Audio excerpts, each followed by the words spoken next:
Oh, Temu, you are so tempting with all of your little tricks. You're a naughty boy.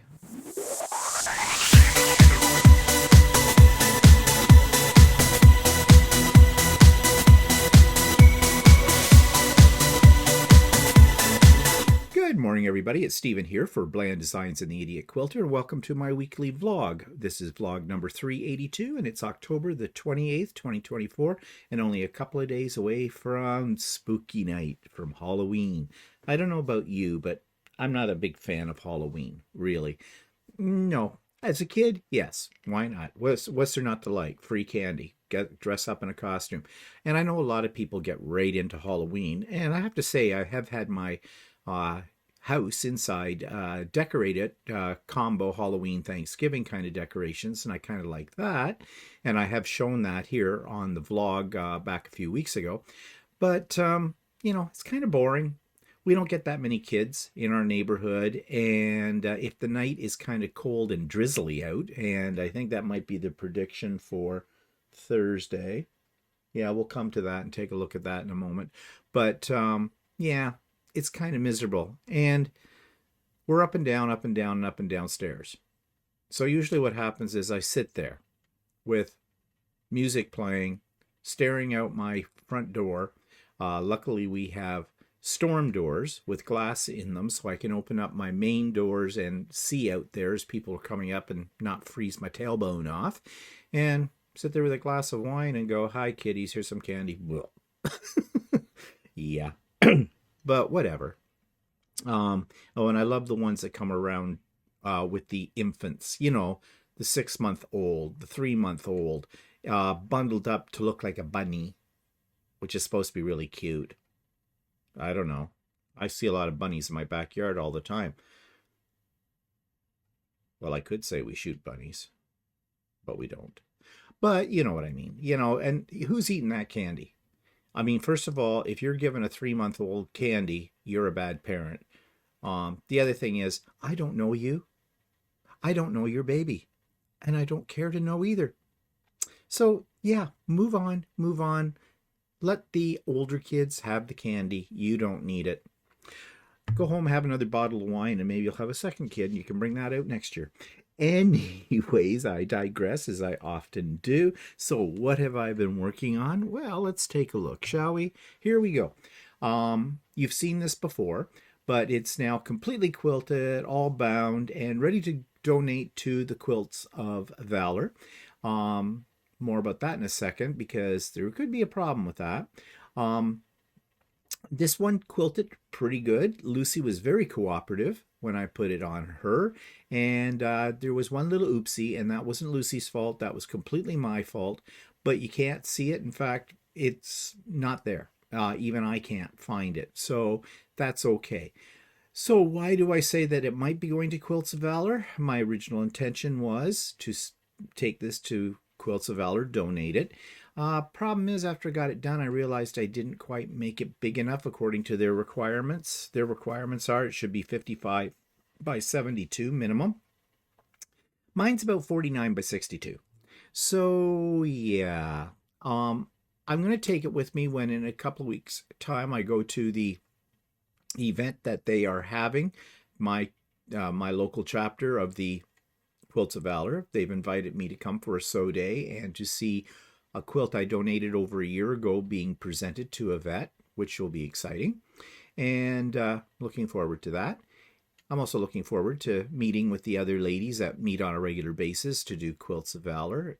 Both Walter and I are going. This is an original design by me. I had this panel. I really love the panel. And I thought, hey, let's put it together. And so this was the outcome of that. If they don't want it because it doesn't fit the requirements for size, that's okay. I'll take it home because, I'll proudly display this in the first week of July every year. It's Canada Day here on July the 1st. So yeah, because I like it. I really do. And even as I'm speaking, I'm thinking, do I want to donate it? Yeah, I do. Because that's what I made it for, right? So anyways, I'm really happy with the way it turned out, even if it is a little on the small side for a quilt of valor. Okay, so that's all I've been really, well, that's not all that I've been working on, but it's all I have completed. I have a Christmas quilt, another one that was put together with bits and pieces laying around. It doesn't follow any kind of pattern. And it's been hanging up in the Lucy room for a while, for over a month, and waiting to quilt. So today is the day. I'm got to check my backing fabrics to see if I've got something that's going to work. Well, I know I do have something that will work. And throw it on Lucy, get it quilted, and make some binding for it, and bind it probably tomorrow, and that one will be out of my hair. And then I'll be pretty much caught up on all my Lucy jobs, except for one small one, that leaf wall hanging that I showed you last week. That one, I have to get that quilted too, but that's not going to take long. I mean, I could quilt that on my embroidery machine, or even on my domestic machine. In fact, now that I say that, I might just do that rather than getting Lucy all set up for it. I'll see. I'll see. I don't know. But lots of plans. And then, of course, there's the monster behind me, which is a Stephanie Stitches pattern.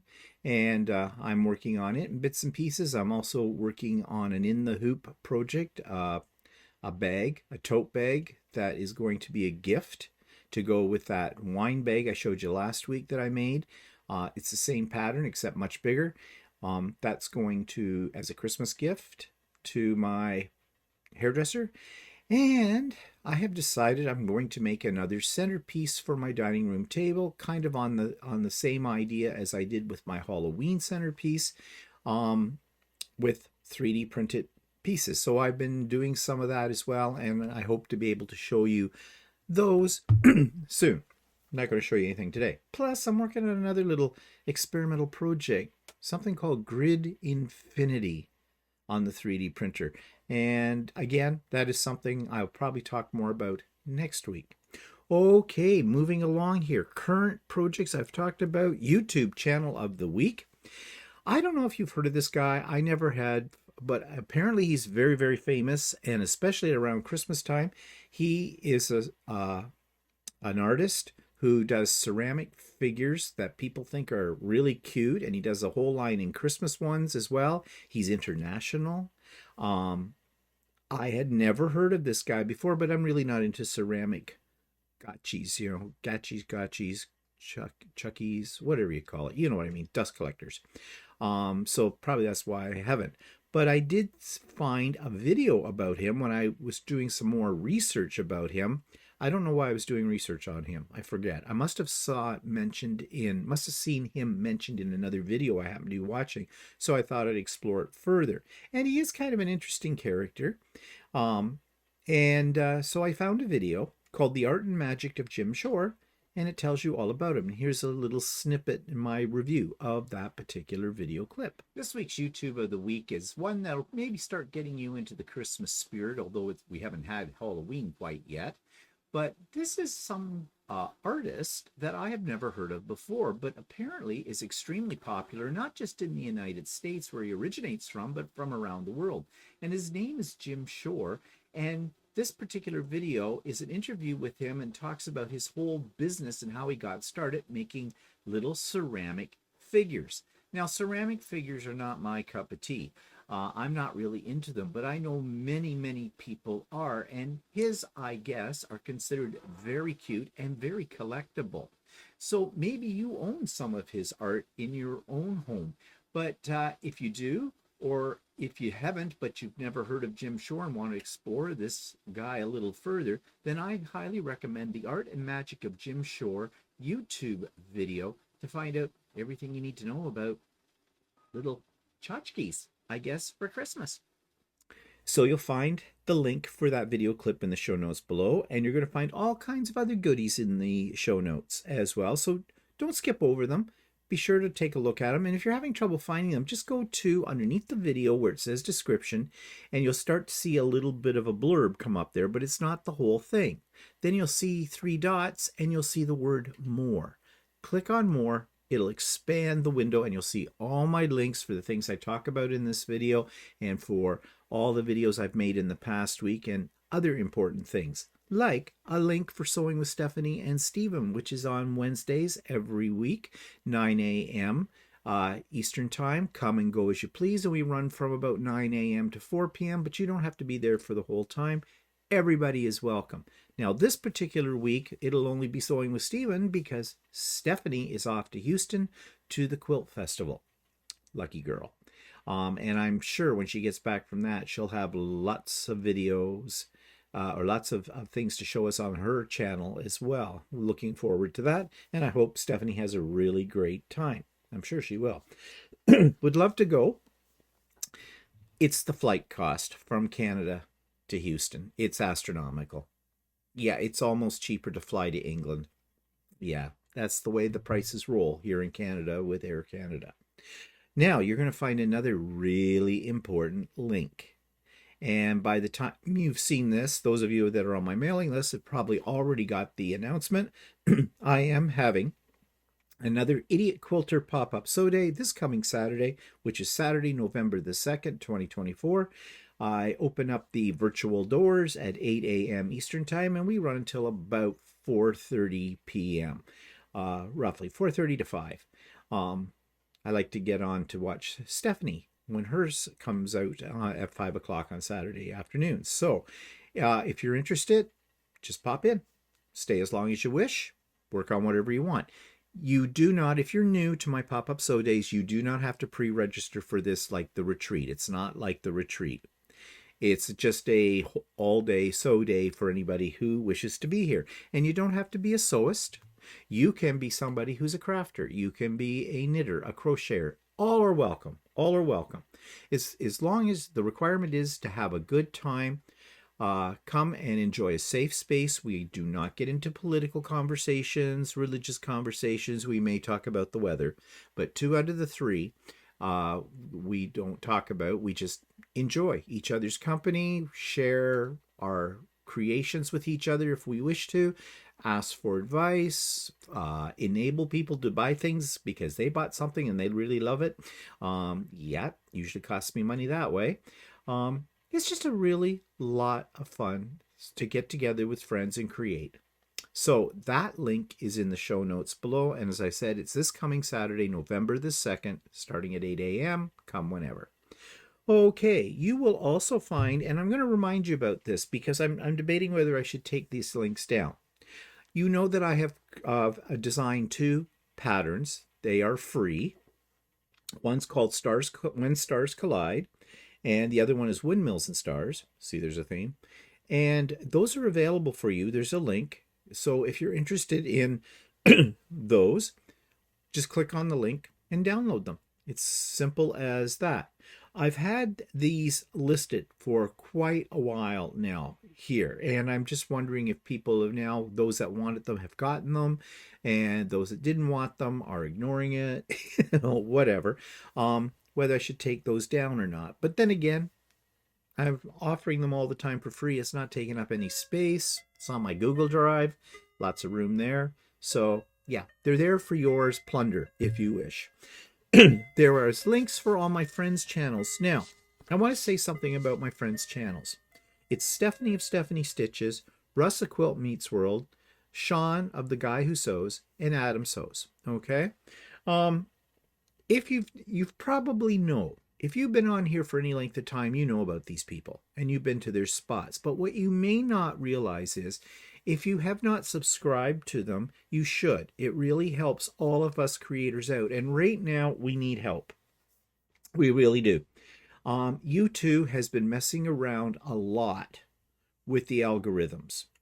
And they are basically driving us nuts with their advertising. YouTube has, you know how you used to be able to skip an ad? Well, you still can, but you're still going to get about 45 to 55 seconds of an ad before you can skip it. And they're more frequent.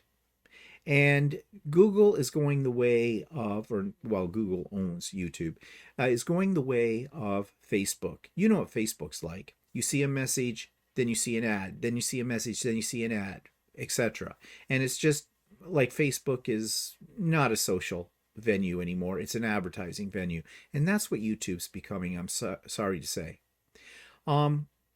We as creators put a lot of time and effort into everything that we produce on here. There are some creators that do it because it's their livelihood or it supplements their livelihood. And that's fine, because we do get a little bit of money from the advertising. Okay, that's the trade-off. If we're allowing advertising on our channel, well, if we're allowing, it has nothing to do with us.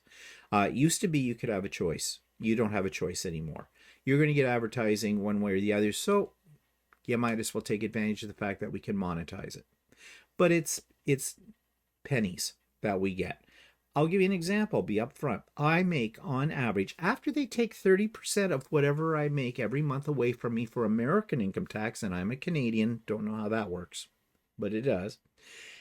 It works, but not in my favor. So yeah, I usually average about $200 every month. That'll buy me a green pepper and a pound of butter here in Canada. Wow.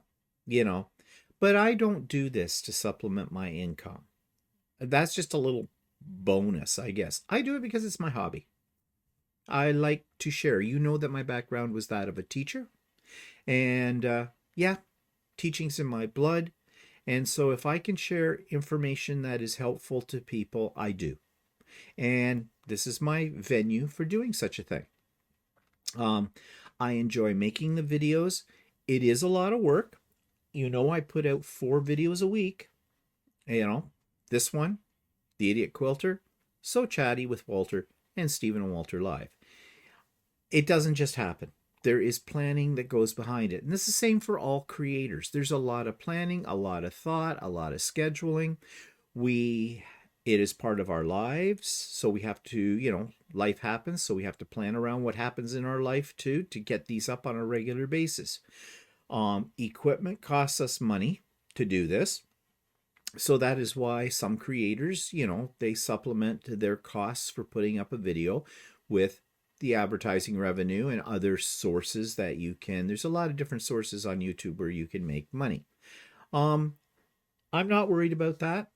I'm comfortable as far as economics are concerned, and I'm very lucky to be that way.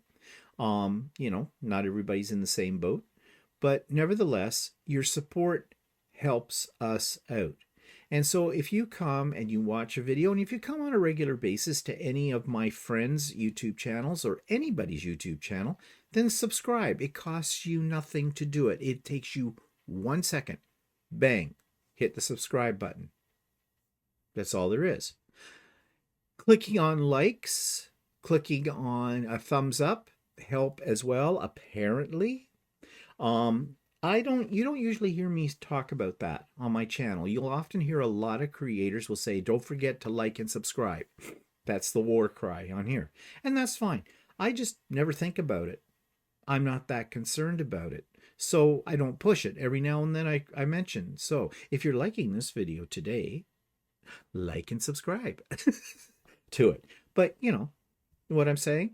So please, those links are there for my friends, because we are a community of creators, and I've made a lot of friendships through YouTube. But these are my main squeezes, and it will make me happy if you check out their channel and support them. Okay, don't know how I got on that. Wasn't really going to go there today, but I did. All right, looking at my notes further, there are links, of course, I've already mentioned, to all of my videos from the past week, so check those all out. Okay, so why don't we check out what the weather is like here in my territory at the end of October. Yeah, it's getting cold. Okay, I'm back on track here. So here's what it's looking like outside my front door from my Ring camera, and isn't that cool? You can see the moon up in the top of the sky. Now this is not nighttime. This was around 6:30, 6:40 this morning. And yeah, you can see it's got kind of an eerie glow. I suppose that's appropriate for Halloween coming up. You'll notice there's a lot of leaves on the ground. Yes, our big tree decided to drop a big mess of leaves. We went to bed the other night. There was very few leaves off the tree. Woke up in the morning, bang, there they go. But there's still quite a few on there, and Walter's talking about getting out there and raking for that kind of thing. My philosophy is God made them, God put them there, God will take them away, apparently, but Walter doesn't share the same philosophy. But I think that's really cool with the moon, and it looks like it's a full moon as well. So, or just about a full moon. So, yeah, spooky. So, what else is spooky about the weather? Well, the temperature. And the temperature today, right now, the high is going to be 10 degrees, and it is 1 degree right now. That's Celsius.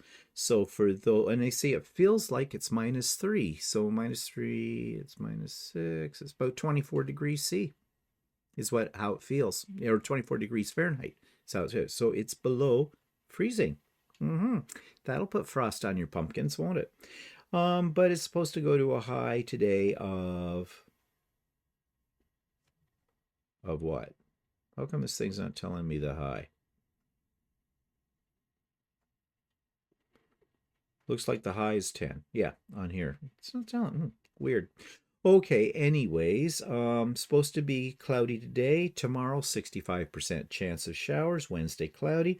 And the big day for the kiddies on Thursday, 50% chance of rain. Well, they might get wet, they might not get wet. Who knows? Yeah, it would be nice if it wouldn't rain. I mean, as much as I'm not a real fan of Halloween giving out candy and things like that, I don't like to see the kids soaking wet and freezing and getting pneumonia and dying.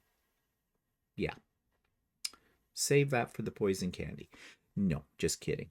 But anyways, yeah, so that's what things are looking like here in my front yard. Okay, so let us turn our attention to what's pissing me off this week. And no, it's not Halloween, okay, although that does piss me off. I want to talk about retail tricks and treats to get you to buy more.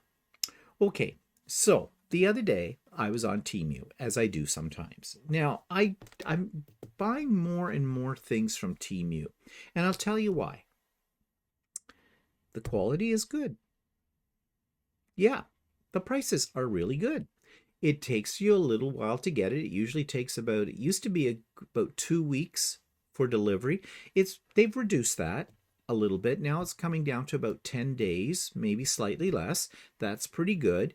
Yes, Amazon still has the market cornered on delivery, but for the amount of money I'm saving on certain things that I buy from Temu, I can live with waiting for it. So I actually have an order out to Temu again. It was another impulse buy. I do this. But this was the interesting thing. I was watching a YouTube video, and there's a guy I like to watch who's into tech things, and he often does a tech Temu review where he bought a lot of techie toys from Temu, and he talks about them. And he had one thing on there I really wanted, and it was inexpensive. I wanted a little turntable, an electric turntable. Now, I already have one, and you've seen it in some videos I've made where, whatever I made on the 3D printer, especially when I use it, it's spinning around so you can see all sides of it. And that's cool. But I think I bought that one from Amazon, and I think that cost me about $30 or something like that. It wasn't particularly inexpensive. I'm very happy with it. However, it has switches on it. He was showing one that he bought from Temu that, yes, you plug it in, but it has a remote control. And I thought, oh, that would be very convenient to have that. The price was really good. It was like $14 for it. However, when I went on to Temu to get this, and I went through the app on my phone, they like you to use the app on your phone. They're always pushing that. You got it free as long as you bought 8 other things. But then you had a big wheel you spun, and you spin the wheel and it tells you how much you're going to get off. And I think it started with like I was going to get 50%, and it says spin again to double it or whatever. So I spun it again, and it gave me another 50% or something, or 60. It went up to about 90% off. Anyways, I'm a sucker for a sale. So I started looking through Temu, and I thought, well, I want this turntable. There must be other things here that I would like as well. And I was going for really cheap. So I got my other 8 items, the turntable for free, free shipping, and all of that. That total order, including tax, came to $24. And I will show you what I got when it comes. And it's supposed to come, I think, next week it comes. Might even be this week later. I have to look on my records. But anyways, yeah. But the thing here is they know how to get you. They do. It's a trick. They sell everything at deep discounted prices. And let me just take a second here and show you what I'm talking about. So here on screen, you can see the Temu page. And if you notice several things on here, if you go right to the bottom, you've got this thing in bold with a highlighted bar over top of it so you don't miss this. We offer a $100 Canadian coupon bundle. App new users only. Download the Temu app to get it. Okay, so here's what I was saying before. They want you to use the app. But here's the coupon bundle. Now, this is a bit of a joke. First of all, you scan the barcode that's there to download the app, and then search the code DPV8249 in the app to get this benefit. What it is a whole bunch of coupons off of various items. It sounds like you're going to save $100. Are you really? No, it's just a way to get you to buy more things. Another thing they do, if you look at the prices that are here, you'll notice there's always a price beside the main price crossed off, and it's ridiculously different. Like this plastic bumper repair kit with soldering, whatever. Okay, $2.59 Canadian, $81.35 regularly, or the regular price. And the other ones here, like here's something for gold tone metal brass rings of some sort, 74 cents each, regularly $50.45. Really? Really? And it goes on. Pages after pages after pages of all this kind of thing. Now, I didn't get the big wheel to spin, but every time I go on the app, I usually get the big wheel to spin, which gives me additional savings, as they say. Now, when I first went on Temu and I saw this, I went, oh God, whatever they're selling must be a piece of junk to have that difference in price. But I have to tell you this, honestly, I have not had one thing from Temu that I was disappointed in. Nothing. The quality has been there, and I've saved a lot of money. And many of the things they're selling here, you can get on Amazon, and on Amazon, they are astronomically higher than what's on Temu. Yes, as I said, you have to wait for the delivery. So, you know, and I am not affiliated with Temu. I'm not getting anything. this is part of today's what's pissing me off. So, yeah, so right there, there's 2 things showing you how, enticing you to buy from them. That's their trick. The other trick they have is free returns up to 90 days. Okay? Free shipping special for you. It's special for everyone, but they make it sound like it's personalized to you. Yes, I did log in. I have an account with them, but you know, that's how it works with Amazon too. So nothing new there. They have a price adjustment within 30 days. Not sure how that works, but I think basically if you buy something from them at one price and within a month that price drops, you can get a credit. And if they don't deliver it to you, they give you a time spread of when to expect your packages from them. They'll give you, if it comes later than that, they'll give you a $5 credit for future purchases. So they have all of these little tricks to entice you to buy more from them.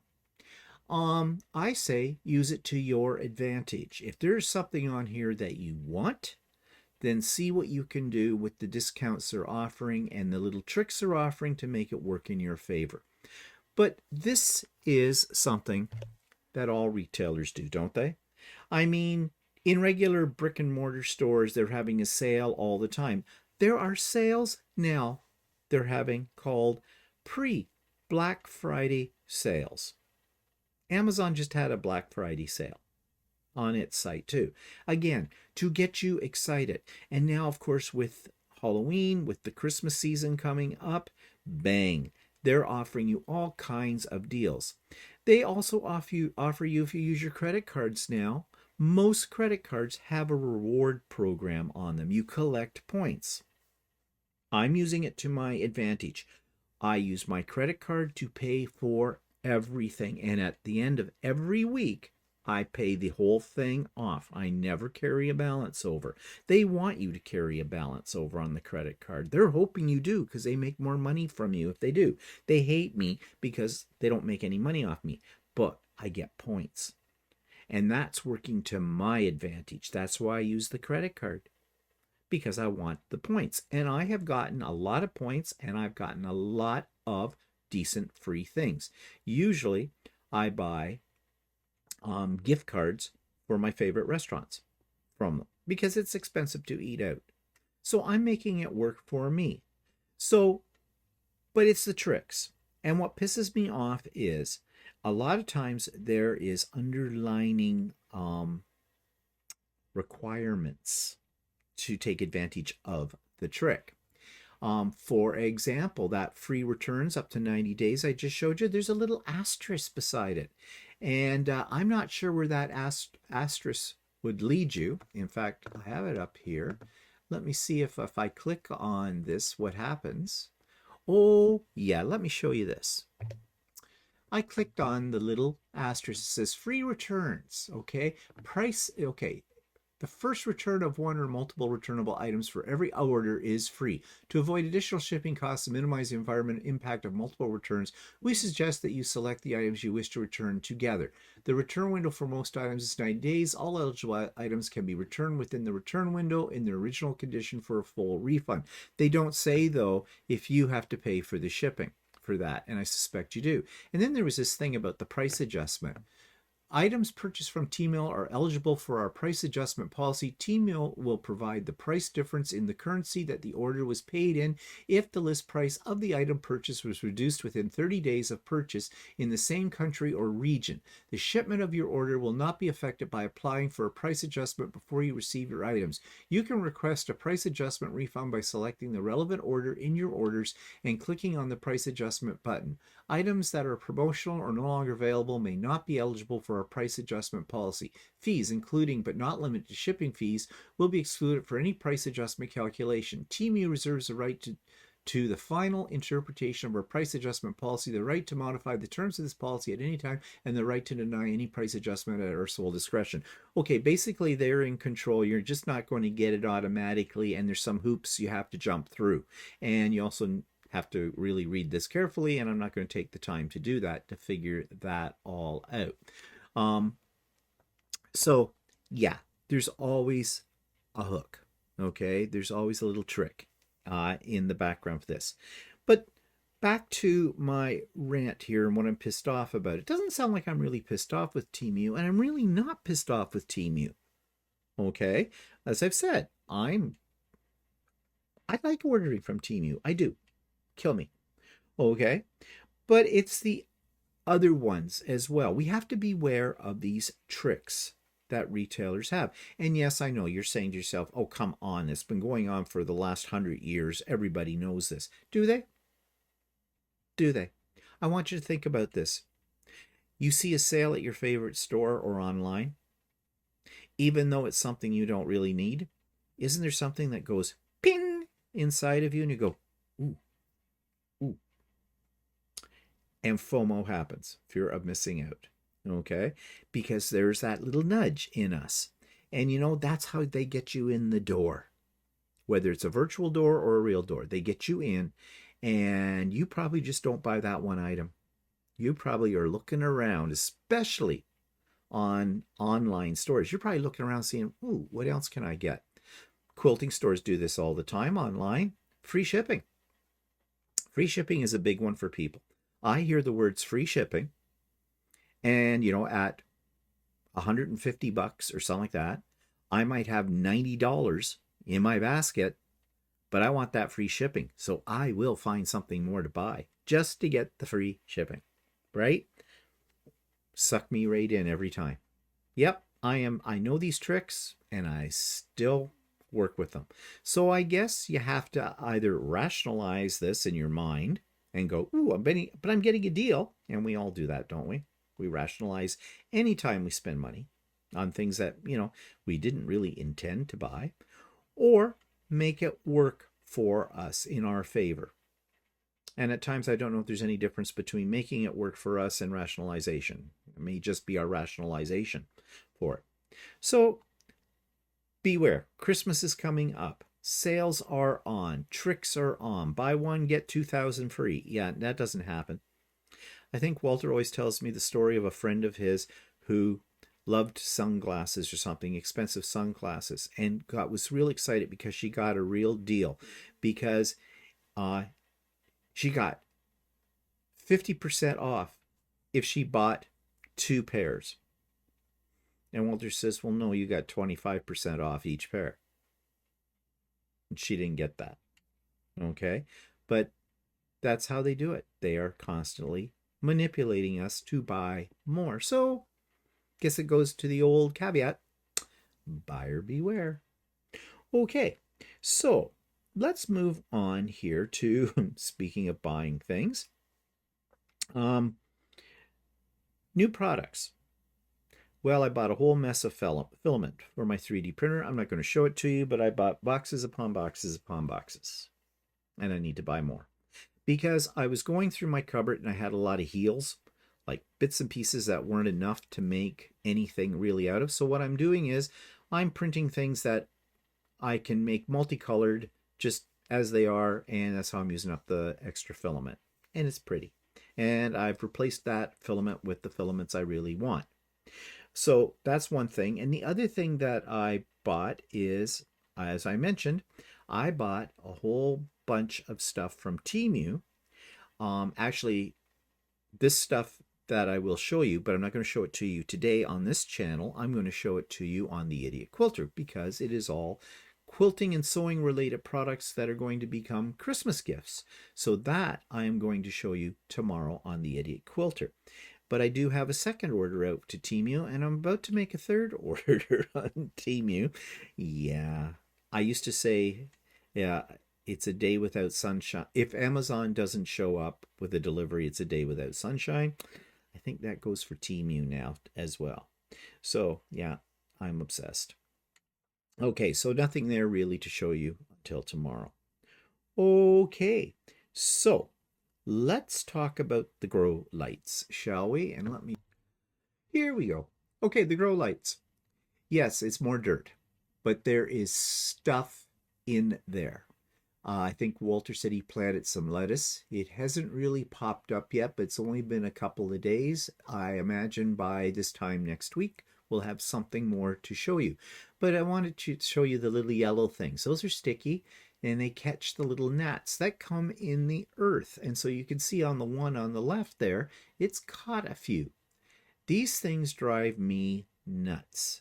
And if anybody has a solution for how you get them out of the soil, and this is soil that's supposed to have been sterilized or processed or something, bagged soil. We didn't just dig it up from the backyard kind of a thing.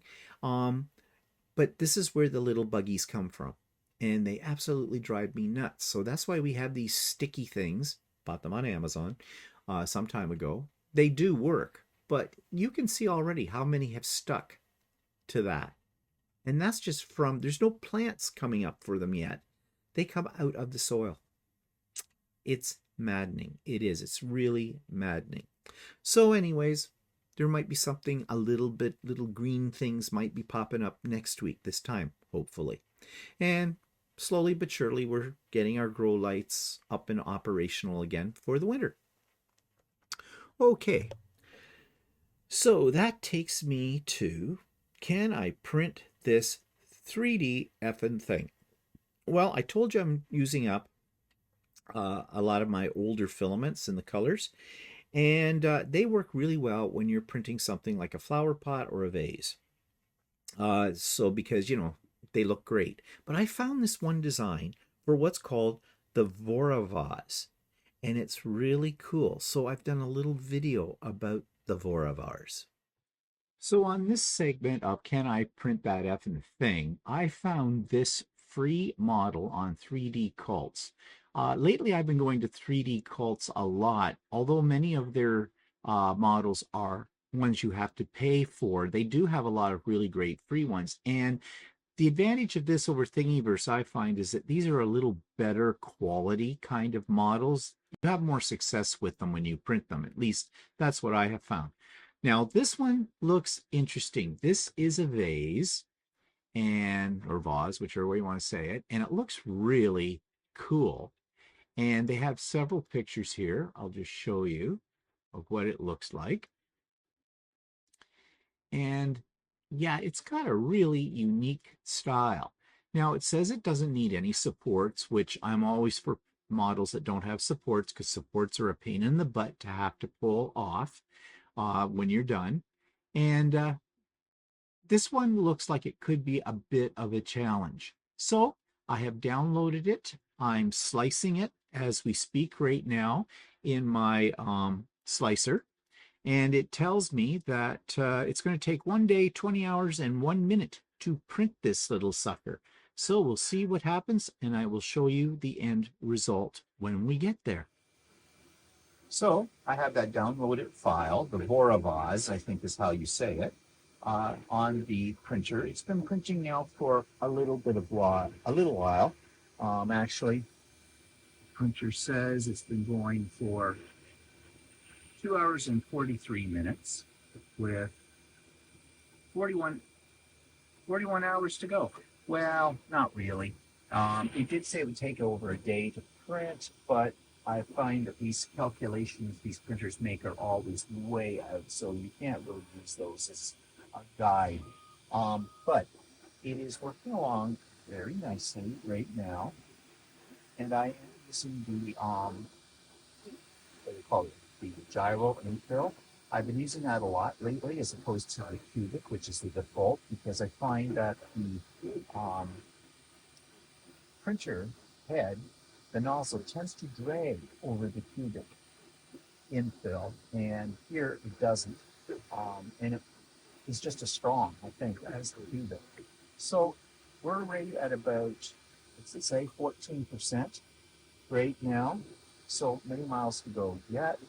The filament that I'm using is an Irion. It's the one I buy most of the time, that brand. And it's a silk PLA in dual color. So the color is a purple and a blue that happens here, depending on the way the light shines on it. So far, so good. So we'll come back and check it later on.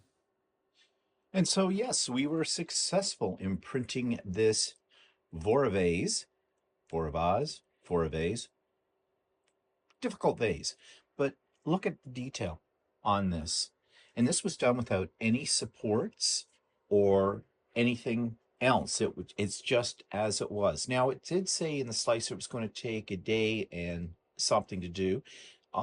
It was less than 24 hours, but it did print all through the night, and so this is what we ended up with. Now, is it practical? Well, I suppose you could add something to it, some kind of decor. I just want to see if it would print. So I'll take it off the printer. Let's see how easy that is. Oh, there we go. And there's a little brim on here.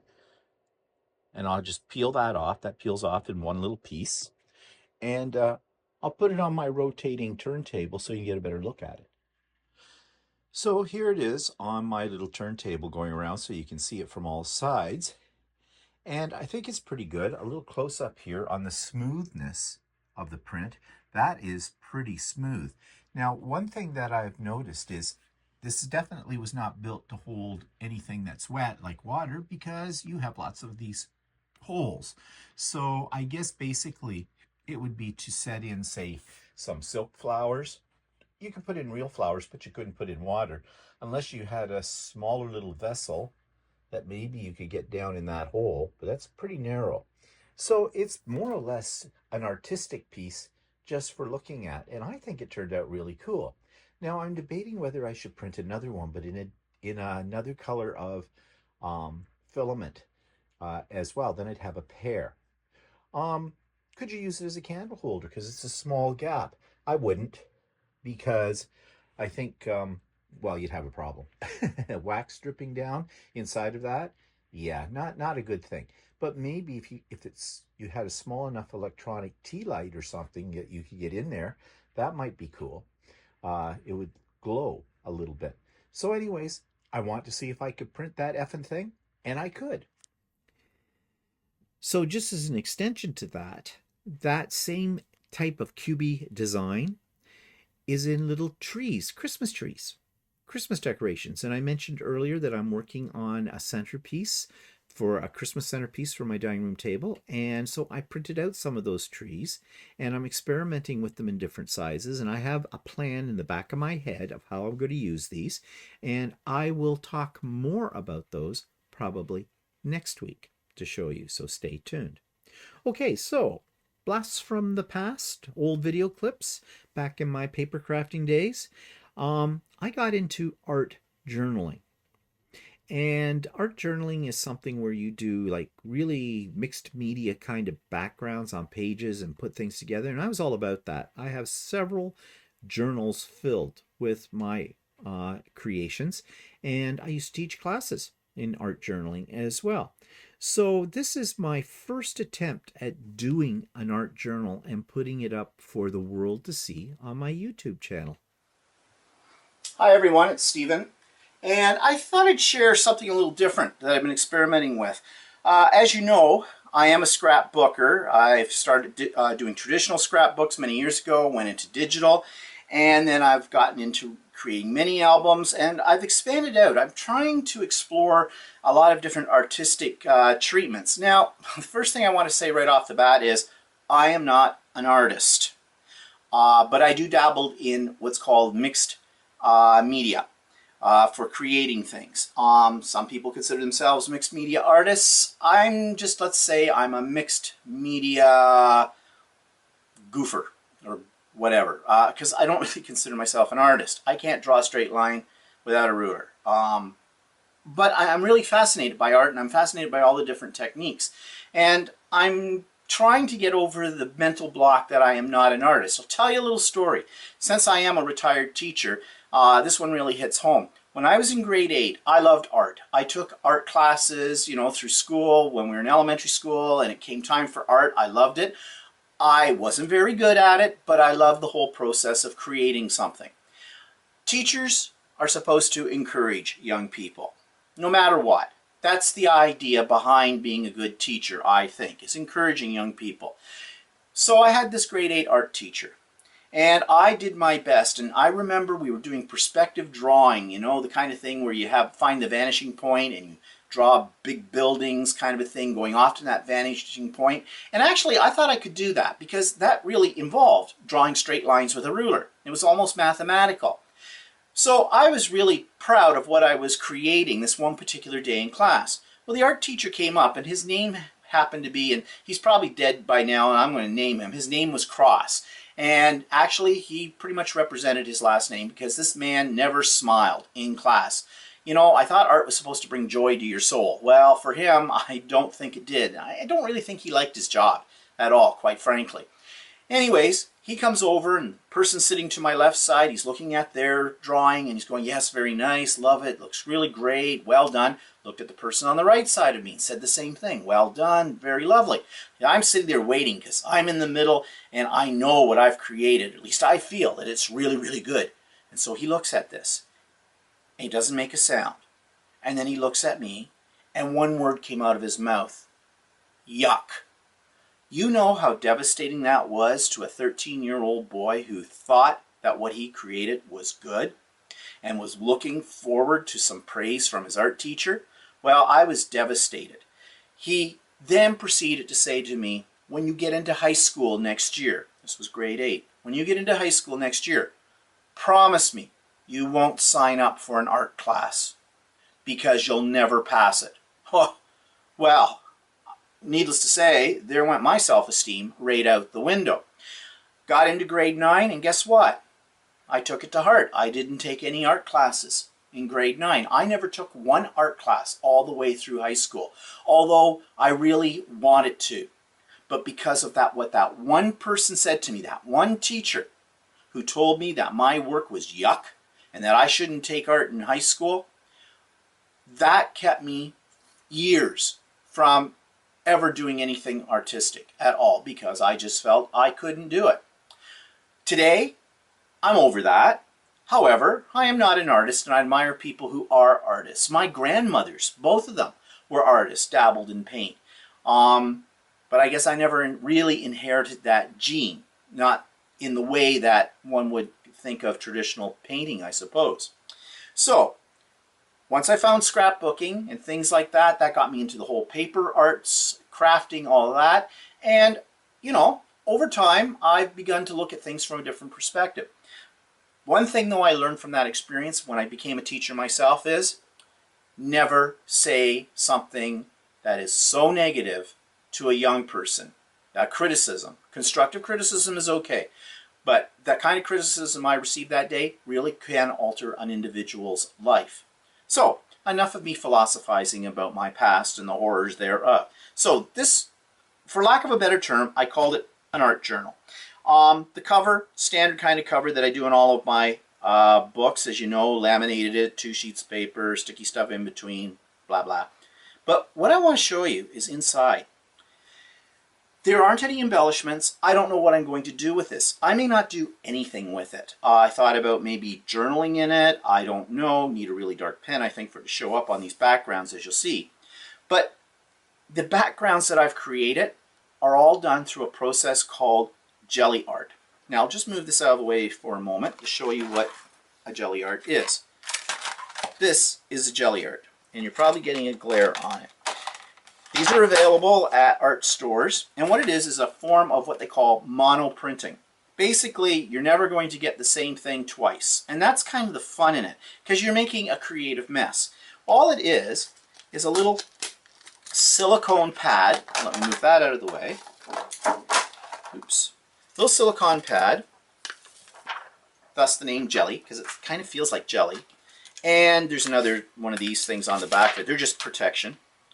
And you lay it down on your craft sheet, and you take some acrylic paint, and you put a few drops on, all one color, several colors, whatever you like. You use one of those sprayers, and you just smooth it all out onto it. And then you can run things like ends of a pen through it, draw designs, because it'll hold those shapes. Or you can put stencils on it and press them into it. Or you can use rubber stamps in it. Or you can use your fingers. It's really anything goes with it, as long as you don't cut into this jelly stuff, because as you can see, it's silicone, and that would really wreck it.